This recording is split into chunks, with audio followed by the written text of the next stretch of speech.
Today's High Performance Podcast is brought to you by Phegan Digital.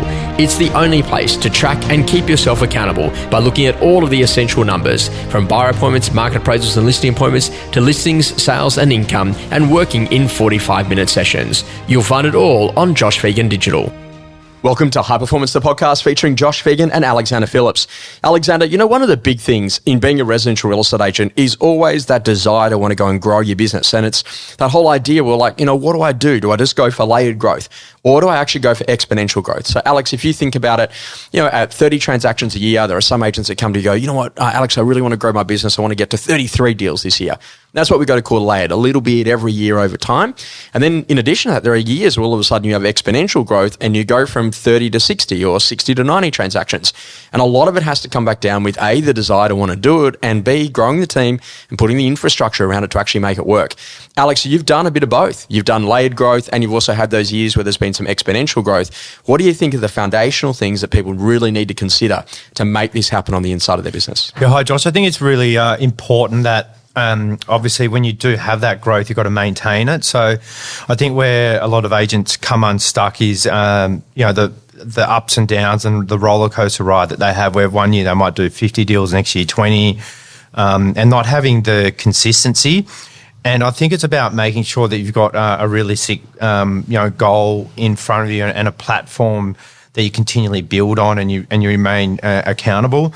The way we do that, as in my team, is look at each year and making sure that that we get better each year, just even marginally. I think if you have these too big aspirations, you don't hit them, and then you just you're so far away from it that you don't even even like try to make it, and you fall off a cliff essentially. So the way I do it is have a weekly, monthly goal sale target in front of us, which is generally driven by the August. Say we're in August now, I look at August last year, because I know that generally each month's the same, because I go away the same time each year and I know where the stock level is going to be at the highest. And I look at that month and go, okay, we did 110 million in transactions last year. We want to get better than that.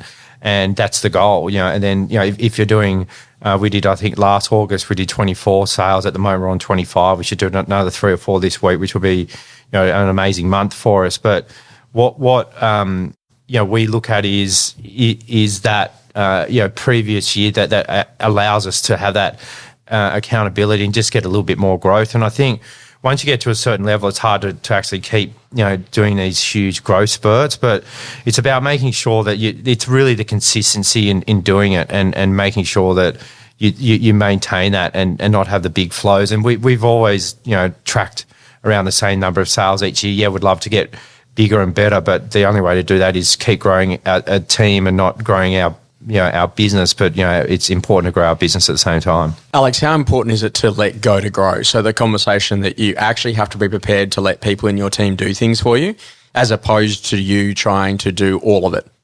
Is that an important conversation? Like to say, you know what, like I know you've got control around how the team works, but mate, you can't put out every open board. You can't roll out every flag. You can't do every single open for inspection if you're going to get the level of growth you want to go for, right? Yeah. I think it's about letting go of all those non-dollar productive, daily tasks that a lot of agents don't seem to want to let go of.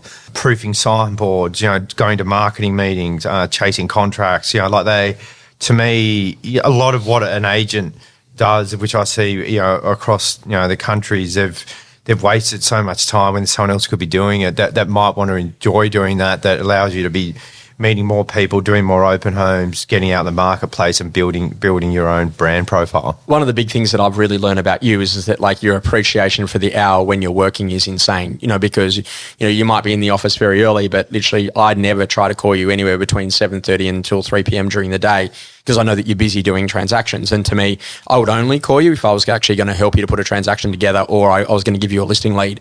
Outside of 7:30 and post 3 p.m, I know I'm good to chat. How important is it just to get that focus on, to say, hey, this is prime time customer time, prospecting, listing, negotiation, doing appointments, making appointments happen. That's all I do during my prime time work hours. Yeah, that's what allows you to to be at your absolute maximum output, which I think is what we do really well. Is that you're working a if you're in, all in, and you're working 100% of the time, not doing a 10-hour day, but really only working 5 hours. You're better off doing 5 hours.